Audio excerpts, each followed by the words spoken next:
And we still getting kudos for that one. We're gang in the building, you know what it is. What's been going on, man? Oh man, a lot of everything. When I got my supermodel girlfriend, okay, Ashley Graham, and I got my super manager, Keita G. They with me, we riding, we just taking a ride, man. It's history in the making. I just dropped that February 20th on my 21st on my glow day. Yeah. No homo. Right. No homo. Pause. Ain't no pause. I'm Angelina talking to Mike, man. But you know, I got history in the making, and it's you know, it's making a little noise. We pushing that to the extreme right now. I got like more than a few singles on it, but you know, history in the making is just a story in itself about everything. Okay, so let's unpack this then. All right, history in the making. What separates this project from, say, your last project? The story got realer, more descriptive, more detailed, more history. You know what I'm saying? It kind of defines what I was talking about from the jump that people fail to see at first. So now that they listening, I'm gonna give you a little history on where I come from. You know what I'm saying, and why I do it. Okay, all right. We definitely gonna be on the lookout for that. Make sure you send that. So when it drops. Oh, it's dropped February 21st. I got writer's block coming up next. See, that's what I'm saying. We need all of this on the website because we make you a tab. You know what I'm saying? Oh man, I got about 3 or 4 different joints coming out. 2 compilations and one called Writer's Block. That's the next up, Writer's Block. And it's just, I think it's just me. It's just me just showing the difference between me and a lot of other artists. You know what I'm saying? From Castro to YP to Smiles to Wody to Sasso Flats to Rico Escobar. You know, to Mikey Dollars, H.I.M, like everybody. Shout out to Mikey Dollars and Asa too, man. Yeah, oh yeah, Mikey Dollars. I just left La Crosse, Wisconsin with Mikey Dollars turning it up. He messed the hotel. Mikey Dollars. I was seeing some of the Instagram posts. I kind of figured y'all was gonna get in a little bit of trouble. Squad be in it. Squad be in it. You know. Yeah, and Mikey just dropped something too. He just dropped a new video. We're gonna have to put that up on the website. Oh, man, now let's get into the current state of Chicago hip hop. How are you feeling about it? I know the last time we were here, we glazed over it a little bit. How are you feeling as far as how seriously Chicago artists are being taken in the game? What do you feel the progress or regression is? Truthfully, we not being taken as serious as we need to be taken. There's so many different styles of Chicago, and just the history of Chicago and where we come from with the crucial conflicts and the do-or-dies and the twisters, that stereotypical type of rap. You know what I'm saying? It kind of defined us for a few years, and then we got the Chief Keefs and all that coming out. You know what I'm saying? And people, you know, some people just not into that type of music. Right. But as far as the hip-hop culture, we supposed to be in it because we like one of the greatest lands when it comes to lyricists. You know what I'm saying, with metaphors and with similes and everything. When it comes to the music, we some of the greatest, from the skateboarders to everything, from Lupe to Common to Kanye. Right. But the whole thing is we ain't taken seriously because of the violence that plagues our city. So you feel like Chicago, especially hip hop, is typecast in that respect, as far as this is what they feel we are, so this is all they want to push? I think Chicago's stereotype is one of the most violent cities in the world, and we become liabilities as rappers because we protect ourselves, or however they look at it. You know, a lot of rappers catch gun cases, drug charges, but you got to look at it as underground rappers. We still not being accommodated for our services to the highest altitude. Therefore, cats still need to do what they got to do to get bread. Right. You know what I'm saying? You got to look at it. We started out here in these streets young, so we got families at a young age. We got responsibilities at a young age, so we risk takers, bag chasers, and chance chance takers. Yeah. And it gets to the point where a lot of rappers kill rappers. A lot of, you know what I'm saying, we get shunned away because of the violence that plagues our city, and we become liabilities, even though we some of the best. Chicago rappers is some of the best. we just plagued by violence and we become liabilities because of what we have to live through in these streets. So it put us at risk, and then it makes people taking a chance on us not as big as the chance we take just living every day in Chirac. So it just, you know, it brings us to an all-time low. Unless we can set that aside and then make quality music, because, you know, on every different side of the fence in Chicago, you know, we got the ops, we got everybody. You know what I'm saying? If you ain't with what I'm with, you opposed, so you a op. Right. You know what I'm saying? So if everybody didn't perceive everybody as an op, and the quality music makers get together and make the quality music, then we'll be better off. But until then, it's gonna be a struggle for black young artists like me to really just make a real impact on the mainstream game. So I just got to kill the underground. I get that. So that's what history in the making is. Hey, that's one of the most in-depth explanations. And he came with it. He was ready. Hard. You know what I'm saying? I like that. It's strong. 2-time college graduate. Hey, hey, let him know again. Bro, it's real, bro. I can't. History in the making about me. Not about nobody else. No, not about contrast and comparison to nobody else. History in the making simply about me. My struggles, what I went through. You know what I'm saying? From an adolescent through seeing some of the most troublesome times. You know, facing it with my chin up, and still, you know what I'm saying, maintaining the subtle approach to just living life. What school did you go to? I went to Chicago Vocational. I went to CBS. And No, I'm you said 2-time college. Oh, Rand Lake and Lakeland, Associates in Liberal Arts and one in Social Science. And then I just went to Prairie State University for a semester, just to catch up on some things going towards bachelor's in law, actually. Knowledge is power. Just to be better than most. Hey man, that's what's happening. Now, speaking of Chirac, we were discussing earlier, boy Spike Lee decided he wanted to shoot a movie in Chicago and call it Chirac. Now, you know, Rom came out and pretty much denounced everything, basically saying like, oh, you want him to change the name. How do you feel about that? You call a spade a spade. You know, we've been so violent for the past several years that there need to be a spotlight on the violence, because sometimes that spotlight can cure the violence. You know, just maintaining, just being grown. You know, I really feel like he'll be doing it for the money because people gonna pay attention. Right. But I think what they'll do is they'll perceive it all wrong, because they wouldn't get the right people to play the right parts and show the right things about our Chicago, not the Chicago they looking at from over there.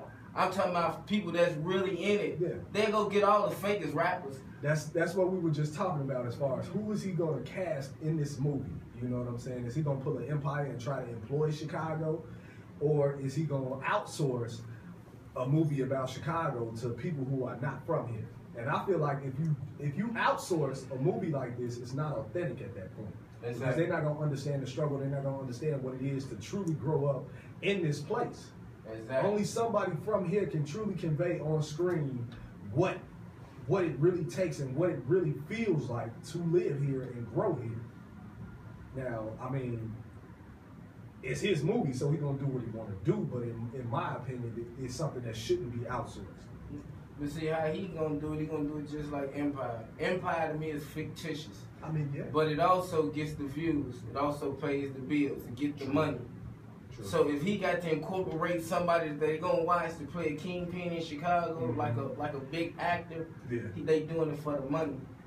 But the image of that is gonna be so fictitious that it's gonna just take the breath away from real Chicagoans. And then that's gonna take away from that market from here.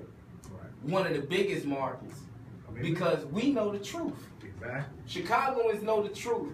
You can't get somebody to depict the image of some things that's going on in Chicago and he ain't never felt it. If he ain't never felt the violence, you know what I mean, so close that it makes him shake, then you ain't from Chirac. Exactly.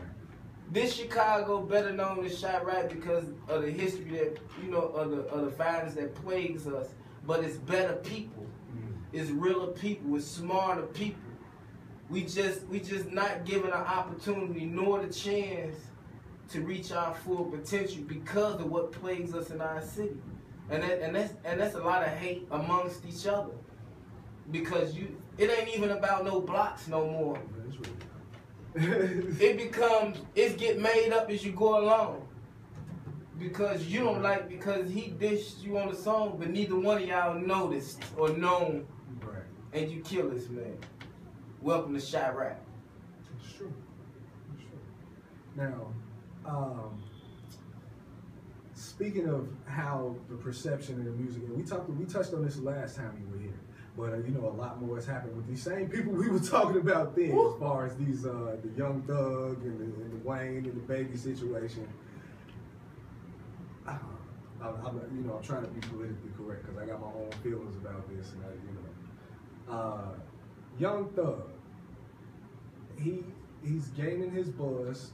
Some people say it's karma as far as with him and Wayne, because you know he wanted to name his mixtape the Carter 6, and Wayne, back in the day, people don't remember this, but Juvy's album was 400 Degrees, and when Juvie decided he wanted to leave Cash Money, what did Wayne do? 500 Degrees. Yeah. So in my opinion, it's like, oh well, it's karma. It's either one or two. Either it's karma or Baby pulling all the strings, and he just like, you know, you cross me, I got you. We're gonna X you out. I mean, it's all fan, love, and war. It could be a little bit of both, but you know what I'm saying. You know, Rich Gang gonna continue to excel because they got the formula to make hits and make the music that people like. Man. Despite people personal, whatever. Right. They just got the ability to make hits that people like. They embody and channel the feeling in everybody that people be like feeling them things. And whether Wayne like it or not, it goes far. It goes way back farther than then when Gilly the Kid say he stole his style. You know what I'm saying? This can be some type of karma that come and get you twice. You hear me? You know what I'm saying? But that's what it is, bro. Nigga, you gotta do your homework. You gotta know what it is, and then when you entitled to when you got your own opinion, don't be scared to just be like, that's what it is. Now, recently, a lot of rappers been getting caught with the Mollies and the Neff. Nelly, most notably, lately. Do you feel like? How do you feel? Because it seems like, to me, this is just an observation I'm making, but a lot of rappers that try to turn that corner and for lack of a better phrase, cross over and tap into other markets and become something different that's on a bigger scale, they mysteriously get caught with guns or mollies or whatever. You know, it's just like, oh, you got a tail light out, so we're going to stop you now. And now we're going to, because he just lost a lot of money with the last 2 shows that have been canceled because of this. Do you feel like there is a war on hip-hop when it comes to trying to get outside of that market, trying to get outside of the box of hip-hop, so to speak? You want the truth? Absolutely. We our own failures. We our own failures. If we choose to take that lifestyle where we indulge in this and that and then get caught indulging in it, then we take full responsibility and take the rap for that. You know what I'm saying? We can't blame our success, because if we was going to blame our success on anything, we wouldn't even be successful.